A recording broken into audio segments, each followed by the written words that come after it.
Fanzone, united by the game, powered by Moore's World of Sport. Welcome to Fanzone, your hottest destination for all Zimbabwean sport. We're bringing you passion, drama, and non-stop action, all here in the Fanzone studio. My name is Sips. And I'm Steve Vickers. What a weekend in the Castle Lager Premier Soccer League. Late drama at Barberfields. Moors are back on top. 10-man Simba battle to a draw away to FC Platinum. And the curse of the goalless draw returns as 4 of the 9 matches ended scoreless this past weekend. We're digging into all of the Castle Lager Premier Soccer League action, and we're talking women's football as well, as Wadzanai Mukura joins us on the show, the ZIFA second Vice President. Good to have you with us. Thank you. And lots to talk about here as the Mighty Warriors are rebuilding. Yeah, they've started rebuilding. Going to hear all about that. And also, we're talking bodybuilding today. Tinotenda Ryan Gumbo, our most prominent bodybuilder in recent years. Great to have you with us, Ryan. It's a pleasure to be here. And so much to talk about with this. We're talking nutrition as well, Sips. Yeah, well, so much to dig into. Women's football, Ryan bringing the sides onto the set. Both match day 18 over the weekend. Let's dig into the results and have a look.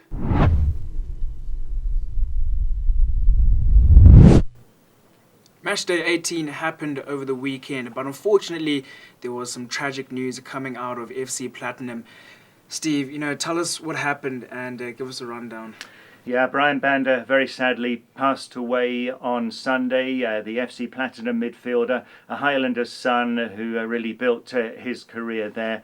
29 years old, Brian Banda, and he had been in the Warriors squad. He would have travelled to Morocco for the recent friendlies had he been fit. Such a steady midfielder was Banda.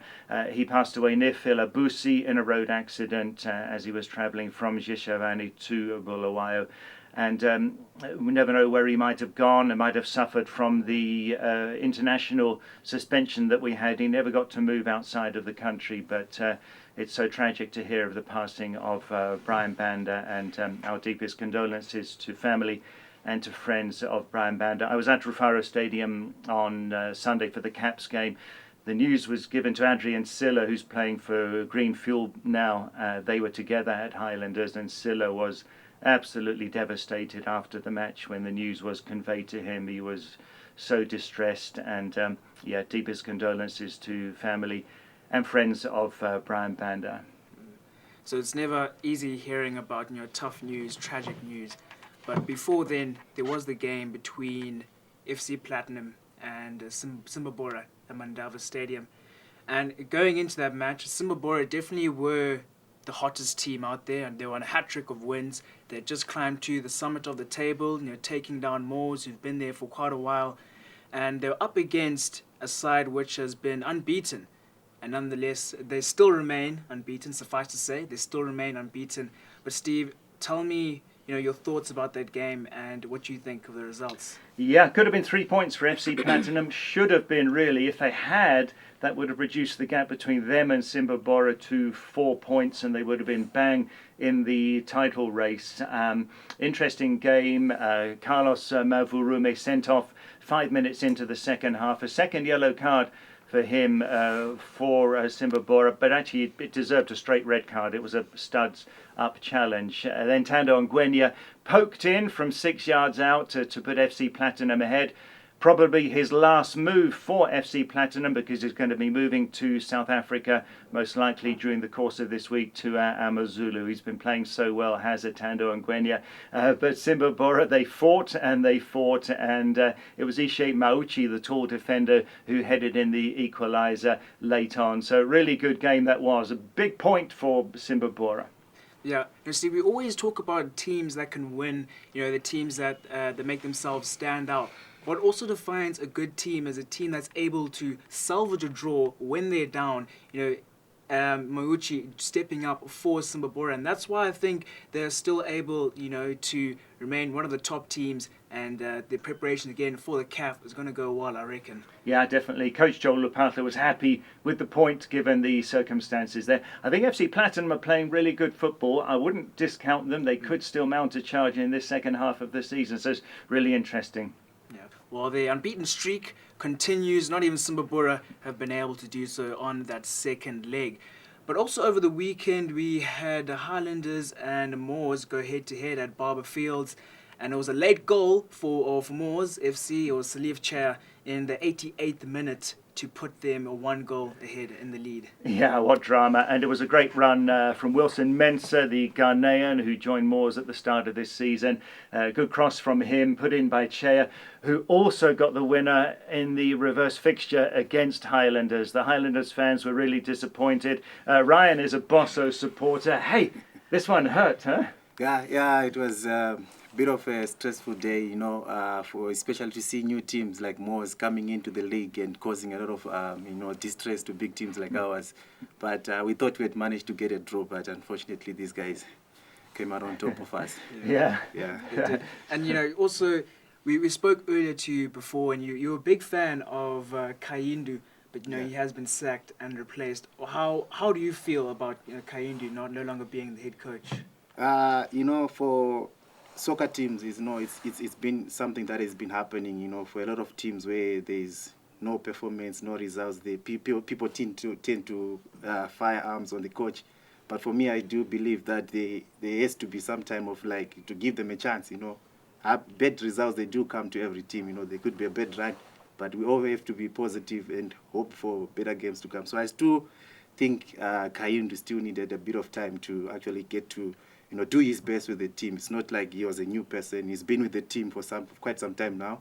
So I do believe that he still had obviously some other strategies that he could also bring into play to see the team getting back to our winning ways as well.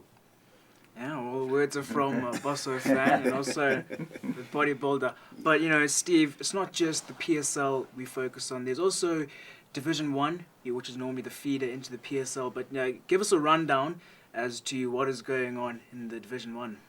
Yeah, lots of interesting results. So let's start off in the northern region. And Paul Chimelezeni began his tenure as Agama coach with a 1-0 win over Chinoy Rangers in Mount Darwin. He joined Agama from Kwekwe United midweek. Philip Sitole was sacked as coach of 4th place Golden Eagles despite a 2-1 win over the Moors under-19s. Arthur Gorejena takes over as head coach. Nombe Awara remain on top, a 1-1 draw away to Chegutu Pirates. Second place Black Rhinos drew 0-0 with Black Mambas. In the central region, a weekend of mourning for Chapungu after the loss of their coach Tawanda Marimo. So Chapungu's 2 matches against Hard Rock and Grain Tigers were postponed. Shesham stayed on top, 6 points ahead of Hard Rock, who played a game less now. Shesham beat Dinson and Boomer 2-1 away, while Hard Rock won 2-1 away to MSU. In the southern region, no changes at the top. The Bulai Chiefs maintain top spot with a 1-0 win over Bulai Warriors. Second place in Kai United were the highest scorers, beating Kokeli Dube Zebra Revolution 4-0. Wange returned to winning ways with a 3-0 win over Jordan FC. And in the eastern region, log leaders FC Hunters beat Deportivo La Murambinda 1-0 to remain a point ahead of Tenax, who beat third place Masringo United 1-0 away at Mucheke Stadium. That's how it's looking there, Sips. Yeah, there's always a lot going on in Division 1 and never really any settling news. But we were able to go to the match at Golden Eagles versus the Moors under-19 side. And let's hear what Philip Sitole, the Golden Eagles head coach, and Joseph Takarengofa from Moors had to say. Making mistakes at this level is costly, and most of the time these young guys, you have to motivate them all the time. So after making mistakes, we thought our goalkeeper is going to recover, but unfortunately he didn't recover.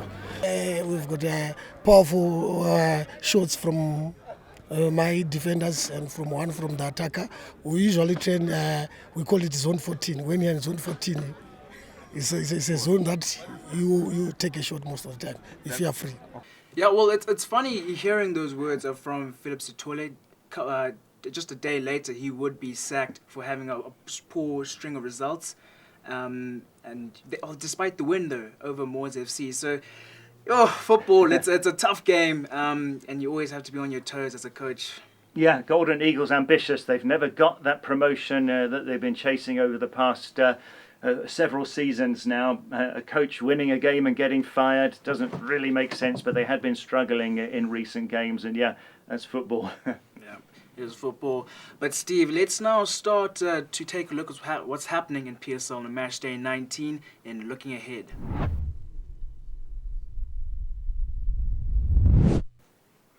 So after match day 18, the curse and the return of goalless draws made a comeback to the results. We're hoping match day 19 will see different results. Scotland versus Caps at Rufaro Stadium. Steve, a struggling Scotland side, held to a 0-0 draw against Triangle. That will be definitely some cause for concern. Yeah, this is going to be a big match on Sunday. Scotland have not been delivering. They've been struggling to score. I don't know how much patience there's going to be with coach Tinotenda Ryan Gumbo. He needs a result at Rufaro Stadium for sure. So too does Ian Bakala. A reasonable start with Caps United, but they also drew 0-0 against Green Fuel last weekend as well. So this has got a lot riding on it. I think the Dynamos fans are going to be there. They're going to be joining hands with Caps supporters against their disliked rivals Scotland. So probably there'll be a huge support there for Caps United. Vocal support for Scotland as well. This is going to be a big game. Yeah, well, they say your enemy is my best friend. So Right. It's obviously what the theme will be. But Wadzanai, Yes. the second vice president, the first woman vice president. Yes. You're going to be in a hot seat for the moment being, but Steve has definitely got a couple of questions lined up for you. Thank you. Well, great to have you with us, Wadzanai. So we had Kenny and Ndebele on the show a few weeks ago, the ZIFA Vice President. Wadzanai Mukura is the second Vice President, and Esip is the first woman to be a ZIFA Vice President. Former captain of Herentals Queens as well, retired in 2022.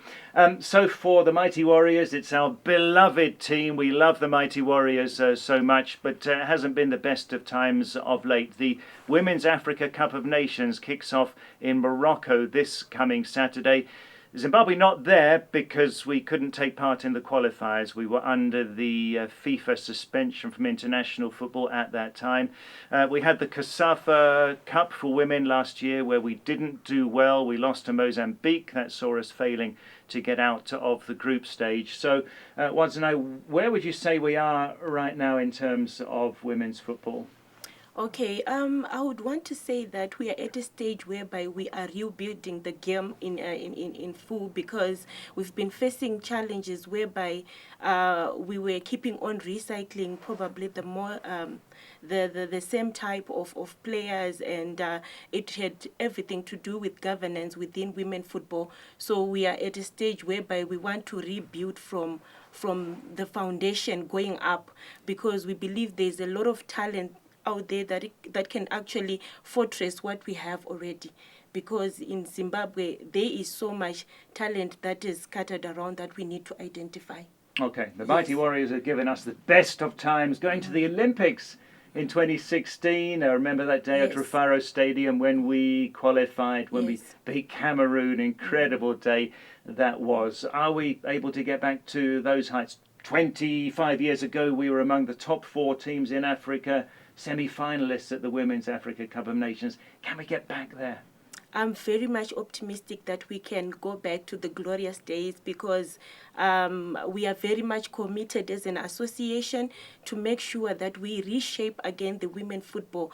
Like they say, history repeats itself.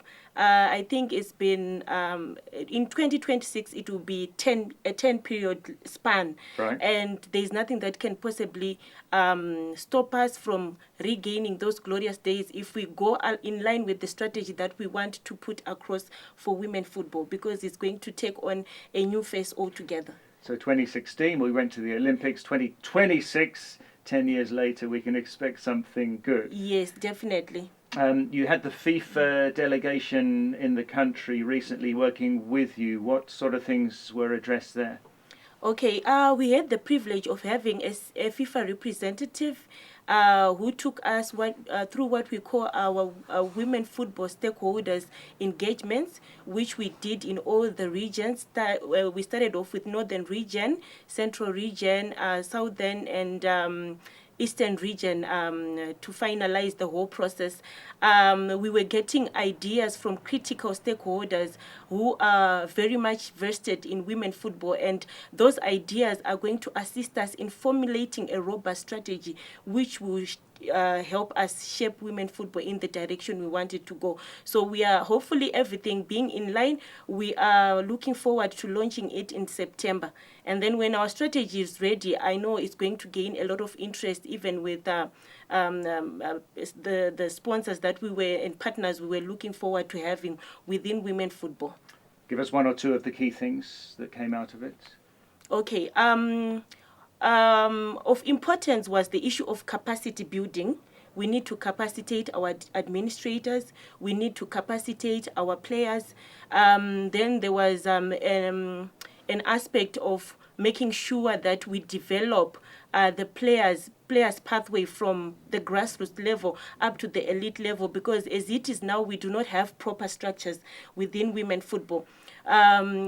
Maybe a talent that is lying somewhere in Bikita there has not been identified because of lack of accessibility, or maybe lack of funding, so that at least we can be able to probably see that process through. So we are looking out to having to go through that process of identifying talent from the grassroots, creating their pathway up to elite football. Okay, in terms of talent, Southern Africa has got some of the best women's footballers in the world. Yes. Although currently not any Zimbabweans among those. But there was Rachel Kundananji from Zambia. Last year she moved from Madrid to Bay FC in the USA. It was a world record women's transfer fee at that time. There's Barbara Banda, also from Zambia. There's Tabitha Chawinga from Malawi. Also Temba Chawinga. There's Tembi Kadlana from South Africa. The region is full of great women's players. Can we find gems like that here? Definitely. And amongst the mighty warriors that we have, we actually have amazing talent that can probably measure or level up to the standards of players like Barbara Banda. We just need to capacitate the players so that at least we get their full potential. And we can definitely get there. I'm very optimistic because I've been a player myself. Yeah. Yes. Yeah. And so also, Wadzanai, currently at the moment, and not just women's football, women's sport, there's a cry for equal pay and for a cry for equal observation opportunity. As the second vice president, what are you doing to help women, the Zimbabwean women in football, in terms of maybe pay or in terms of access to facilities? What's your role in that? Okay, like I had earlier on alluded to, the association is committed to making sure that we provide a source of equality for women's sport as much as it is for men. For example, in our contract of agreed objectives with FIFA, we have actually prioritized the issue of making sure that we provide equal, be it equal facilities or equal pay for women as much as we have done for men. And to start off, I think we have already given out good bonuses to the players who played for WAFCON, which were the competitions that were held sometime in March. They had good bonuses. Of course, it's not an overnight process, but we are getting there, because I think we got feedback that the players were very happy, because we actually made sure that we improved the bonuses from what had been of the last times. Yes. Yeah, and you also, for the 2026 qualifiers, we're hoping for something special, and you're going to do a bit of restructuring and developing. What are your thoughts on the Division 1 League and the Premier League in terms of football? Are we where we want to be, based skill-wise? Is it where we would like to be, as you'd hope? Okay, I would say that a point of worry as far as our regional leagues are concerned is the issue of structures that promote player development, not skills per se, because I believe we've got a pool of skills within women themselves. But once we set our structures right and there is proper administration, once we make players to have access to the equipment that they would desire in terms of developing their self or their individual self, we would definitely get there. The issue is on restructuring our administration side to support the players. Well, really wish you all the best with those developments. Let's look ahead to this weekend, because the under-20 Mighty Warriors are going to be in Namibia. It's the Region 5 Youth Games. What can we expect there? Okay, like I said, we are still in the process of rebuilding our teams and rebuilding our structures. I'm very sure that we are going to have a good outcome, because I think we have learned from the mistakes that happened even in as they went to their tour in Rwanda. There were a few lessons that were learned as well that we are hoping to improve in these particular games that are coming up, and I'm sure we are just looking forward to a good result. That's all I can say. Right, all the best there. Wadzanai Loveness Mukura, the ZIFA second Vice President, with us on Fanzone. So looking ahead to the Region 5 Youth Games, it's a big one. This starts on Friday in Namibia. So you've got all of the Southern African nations taking part there. 12 different sporting disciplines. We hosted this in Bulawayo in 2014. It was an amazing time at White City Stadium and at other venues. There's a delegation of about 270 representing Zimbabwe. Women's football, men's football, there's Chakuchichi, that's Scotland, a hot shot there. El Shaddai Sadomba as well in the men's under-20 team. Netball, we'll fancy our chances. Also, there's esports for the first time at the Region 5 Youth Games. You've got to go that way, I think, and bring in the technology, Sips. Yeah, it's going to be great, Steve. You know, Zimbabwe competing on that continental platform, it's going to be great to watch. But looking back to locally, there is match day 19 coming up over this weekend. So let's take a look at that predictor leaderboard.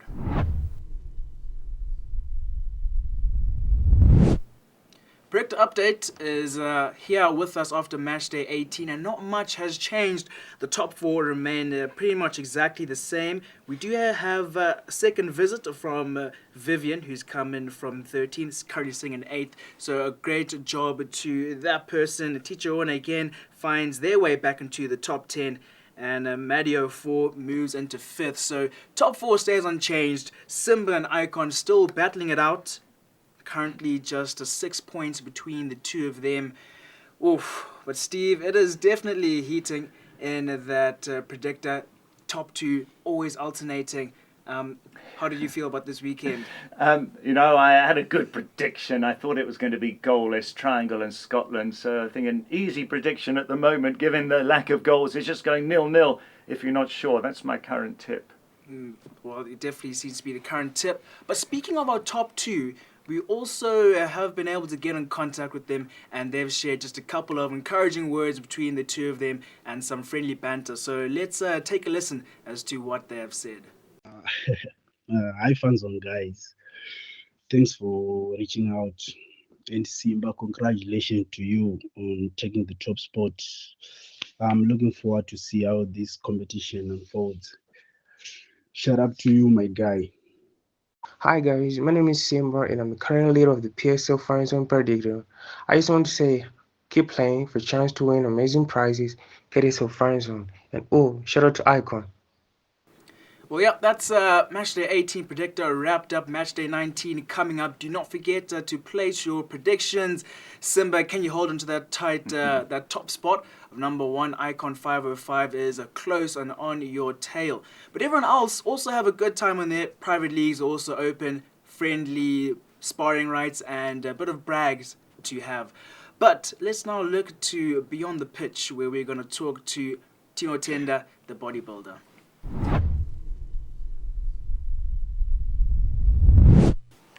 So beyond the pitch, we are talking bodybuilding, fitness, and also nutrition. Excited to have Tinotenda Ryan Gumbo with us. He's been our most successful bodybuilder in recent years, winner of the Arnold Classic in South Africa 2021. That's a prestigious one. Love the name of your fitness academy there. That's Tri-Sups, and not just the triceps, the muscle, but sups as in supplements. So we're talking here of fitness and the importance of nutrition. It's something that you're big on these days, right? Yeah. As the name implies, triceps, we actually more on focusing on improving performance, because we've seen that a lot of people, they believe or they want themselves to think when it comes to fitness, it's all about building muscles, looking big, looking huge. But for us as triceps, our goal is to actually go beyond in terms of just an ordinary person who's looking forward to build their muscles. So we actually look at nutrition, the supplement side of things, where we're actually covering in the nutritional gaps that you're not obviously getting from our normal meals. So that then goes to supplements for an ordinary person. Even you also need supplements. Like you look at ashwagandha for your brain and cognitive function, and even stress relief. So we all do a lot of products that get into like athletes themselves, soccer players. We look at, she mentioned volleyball. We've had situations where ladies, they think if you're using supplements, you're actually going to be bigger in terms of muscles. But we look at whenever you're sweating, you lose electrolytes. You need to hydrate yourself. You need to bring back those electrolytes. So nutrition is a key part in every sporting discipline. So in bodybuilding, this is something that's come into the sport over the years. It's now a big part of it. Yeah, for me, it's quite impressive, because one of the major mission or goals is to obviously get bodybuilding recognized out there, because it's a very lovely sport. And looking at myself, what I've done in the country and beyond, it's actually something that really shows me that there is a lot. Like you look at Olympia, which is the World Championships, where for myself, it's something that I'm working towards to be part of that stage one of the coming days. Take us through some of the best moments of your career. Yeah, as you mentioned, Arnold Classic, we all know Arnold Schwarzenegger from these movies and stuff. So for me, going there in 2021 and winning an overall title in the men's muscular physique was one of my best moments, and I was so proud, because it really shows that if you working on something, you do have to get that the result will definitely come. So that's one of those among some of the titles that I've won out of Zimbabwe, but the Arnold Classic was quite a big one for me. And Ryan, we know that bodybuilding is a demanding sport, but from your end as someone who's competed and still competes and continues to compete, what is the most demanding factor when it comes to bodybuilding? Yeah, so when it comes to bodybuilding, the most important part is to obviously know your nutrition. We talk of calories.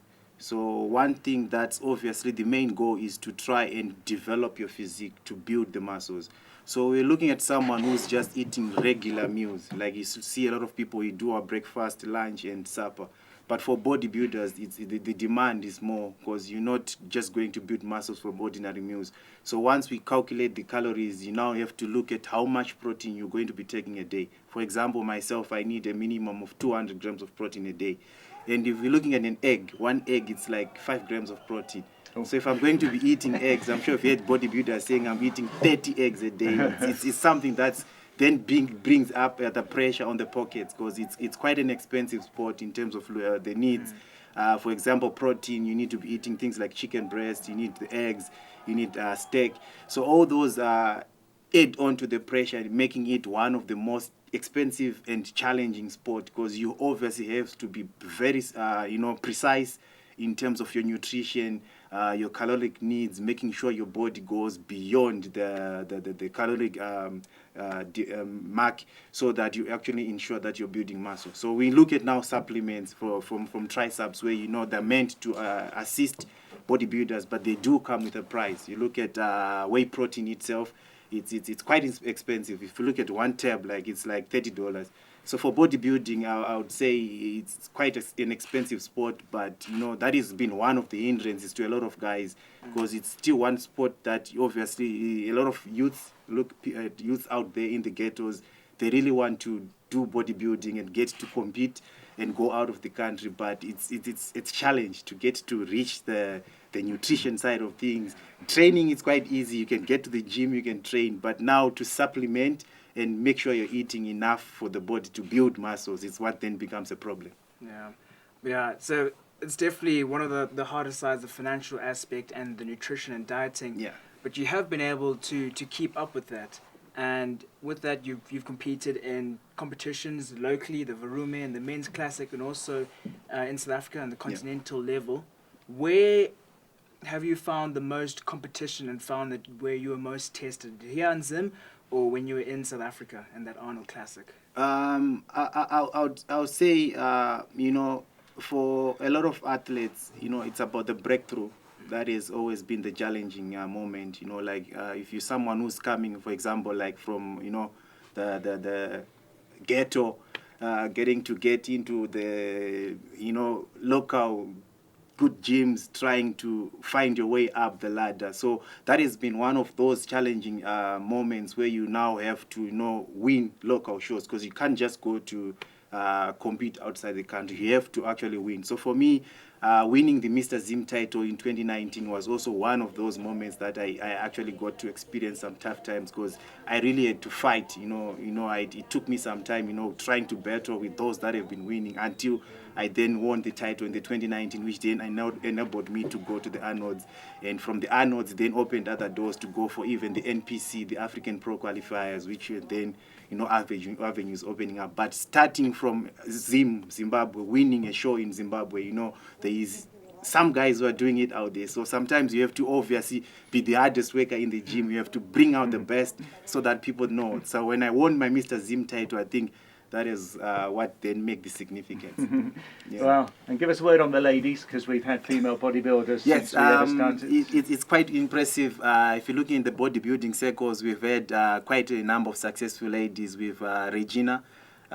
She did very well. Regina Jonga, she's going to represent Zimbabwe in a lot of countries. She went to China, she won titles. So it's quite good to see ladies stepping up and, getting, I mentioned it being a tough and challenging sport. So looking at ladies and seeing them showing up and coming on to the competition.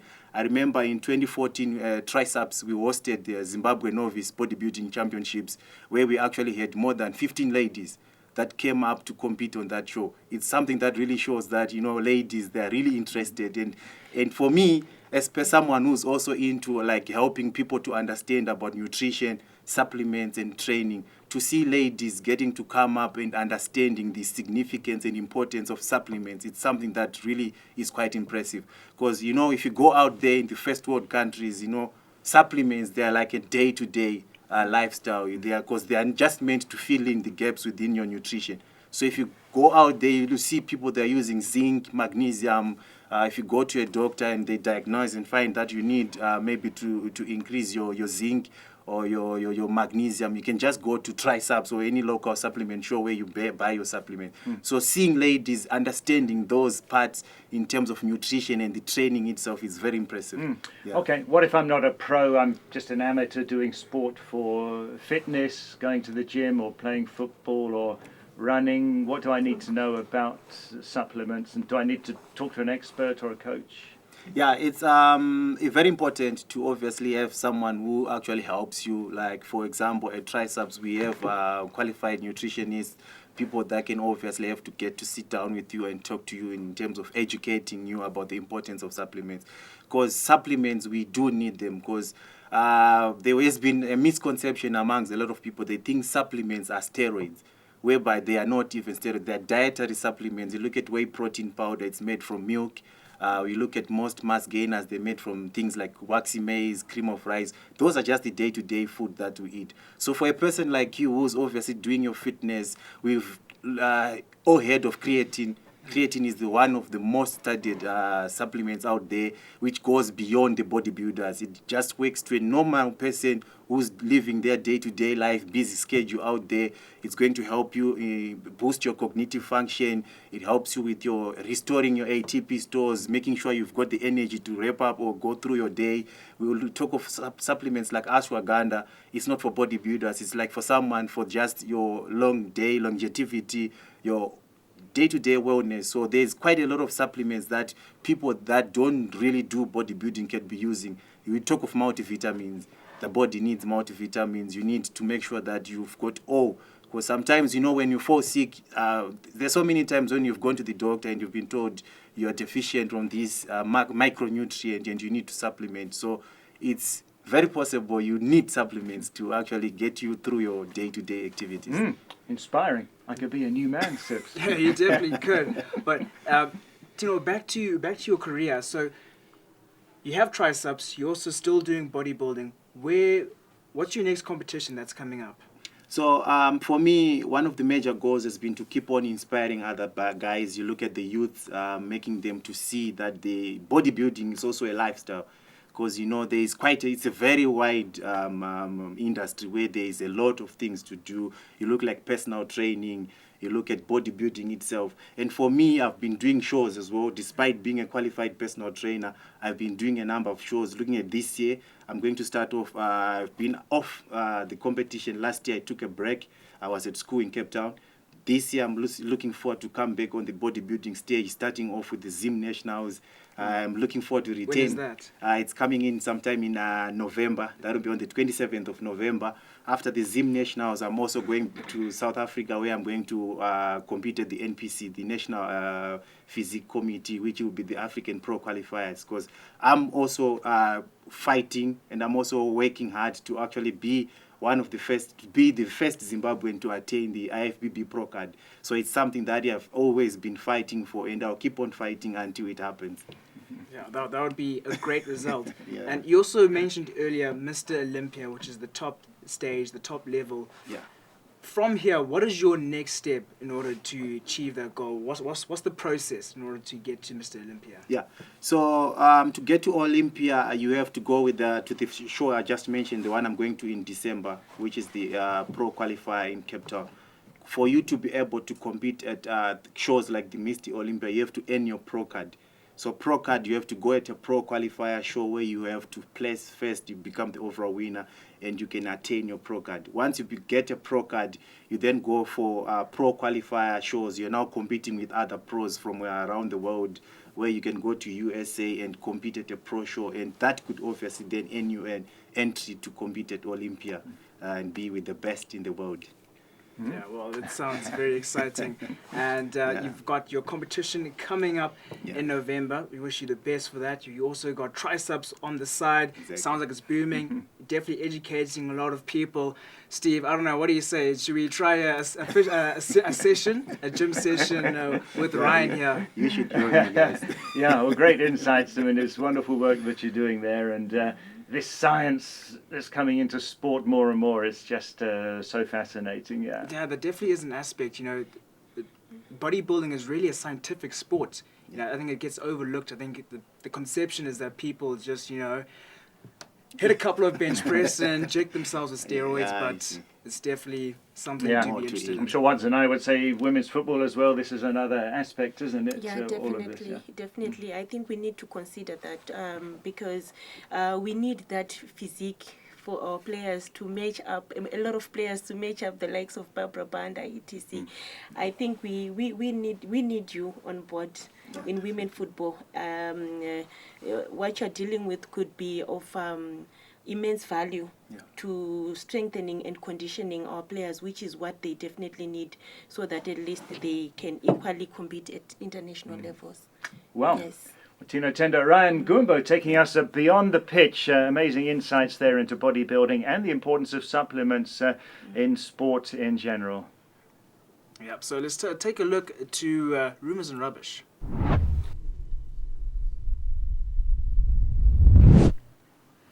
All right, so Rumours and Rubbish is just a reminder that the rumours aren't factually true, or maybe they haven't been confirmed. And rubbish is just a couple of personal opinions. So don't take us to heart here in this section. But Steve, you've got a little bit of rubbish for us. So you were at Rufaro Stadium. The floor is yours. Yeah, rubbish for me. The state of the pitch at Rufaro Stadium. Very disappointing. I've been there lots of times this season. Probably about a month since I was last there, but went on Sunday for the Caps Green Fuel match, and the pitch has deteriorated terribly. Came back into action early last season when the Harare City Council managed to reopen the famous venue. The pitch was good, and even at the start of this season, but now there's muddy patches all over, very bumpy, difficult especially for goalkeepers, because if the opponent goes for a grounder, you don't know how that ball is going to bounce, and it's very difficult. And we had Michael Neese, the Warriors coach, here on Fanzone a couple of weeks ago. He explained that he prefers a foreign-based player because they're used to good surfaces, and our local-based players are playing on bumpy pitches. Yeah, this really illustrated that. And we need to put much more effort. I'm seeing the National Sports Stadium, the whole pitch has been dug up as we get ready for a hopeful return to international football later this year. They're laying a whole new surface with trenches for irrigation, which is good. So that's the kind of standard that we want to look for. But our Rufaro Stadium, very disappointing, the state of the pitch now. It's being used some days for 2 matches, and it's just being overloaded, unfortunately, at present, Sips. Yeah, but there surely has to be a system in place to keep the Rufaro Stadium at an attainable level, because it's Rufaro Stadium, a lot of football's played there, Scotland plays there, Dynamos play there. It's definitely a stadium which is backed with a lot of firepower when it comes to the PSL and the football world of Zimbabwe. So it's definitely quite disappointing, Steve. Yeah, sometimes it's been Friday, Saturday, Sunday. Even there's been curtain raisers sometimes as well. So it's just being overused. And you've got to get your science of how to manage a pitch and get that proper turf there. And it's a long way off, sadly. It's bad for the players. It risks injuries for them as well. And Steve, rumours, July is coming up, transfer windows, what's going on in that aspect? This is the rumour season now in the PSL after we saw coaches getting fired last week. Are there going to be big transfer moves? Ismail Wadi with JDR Stars in South Africa, formerly FC Platinum Caps and Bulawayo City. Good striker. And could be moving to Caps United, Ismail Wadi. This will be a big signing. Caps are eyeing other signings as well, 1 or 2 foreigners that we're hearing too. So expect Caps to be busy on the transfer market. It's just rumours, but this will be a big signing. And bigger probably, Terence Drukamanja with Supersport in South Africa, formerly Orlando Pirates. This is rumour entirely, but he could be being eyed by Scotland, who have struggled to get goals. Now, he could be a big solution for them as a regular in the Warriors for several years now. Terence Drukamanja to Scotland. There's a tasty rumour for you, Sips. Oof, yeah, definitely so, Steve.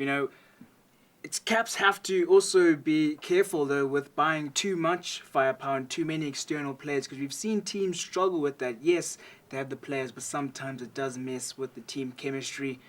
Scotland, we always know that they do have the financial power as well, so they'll be looking, I'm sure, to use that, exploit it, maybe not, but a lot of rumours and a lot to look forward to in this transfer window. Ryan, I'm going to look to you. There are normally a lot of rumours and a lot of rubbish involved in the bodybuilding world. What's some misconceptions and a lot of rubbish that goes on in bodybuilding? Yeah, there's quite a lot actually. I'll start with the first one, which is supplements. A lot of rumors spread that if you take supplements, you're going to get side effects, which to me it's something that is not supported either ways through. For us people who are into supplements, because these are dietary products that you go get in an ordinary normal supermarket. You can just walk into a supermarket or into a supplement shop and buy your supplements. And most of these products are made from more natural food sources. You look at rice, you look at eggs, there's egg protein, Look at whey protein is made from milk. And there's also rumors, look at ladies, they also think if you get into body training, you get to the gym, you lift weights, you become muscular. But, weight training, doctors nowadays, they're encouraging people to get into weight training. You look at cardiovascular exercises to make sure that you stay away from the cardiovascular diseases. So going to the gym is quite essential for everyone. We have to exercise. And to live longer, you need to be exercising. You look at weight training, cardiovascular health training. You need to be looking after your heart. You also need to look after your body. Look at the muscles. I've had women, they think if you have muscles, but muscles, they're all the essence, the key to your overall well-being. Without muscles, you can't function. You can't live and accomplish all your day-to-day tasks. So you have to exercise. So you have to exercise. Well, I learned a lot on the show this week. Tinotenda Ryan Gumbo, accomplished bodybuilder from Triceps Academy, and also Wadzanai Mukura, the ZIFA second vice president. Well, I really learned a lot, Sips. Well, with the July transfer window coming up soon, Caps seem to be wanting to get busy, looking to buy a lot of players. Scotland as well, looking to use their financial gain. And Rufaro Stadium in ruins. But that brings us to the end of a Fan Zone. Ryan, thank you very much, and also Wadzanai for sitting in the Fan Zone with us. We appreciated your answers and insights, and we wish you the best for your competition. We wish you the best in your position. Wadzanai, it's going to be a lot of work, but we're going to be here and supporting you. Thank you so much. If you've enjoyed this sort of content, subscribe. Make sure you turn on the alarm bell so you're updated every time we upload a video. If you watch this video, there's still another 6 waiting for you that you can catch up on. We've had Michael Nees, the head coach. We've had Kenny Ndebele, ZIFA vice president. We've had David Kushkaripo, who has been a former Warriors player. A lot of prominent guests have been on the Fan Zone show. But also head on over to fanzone.co.zw, immerse yourselves in the daily articles. We're on social media, and Instagram, Facebook, X, and so we'll see you in the next Fanzone episode.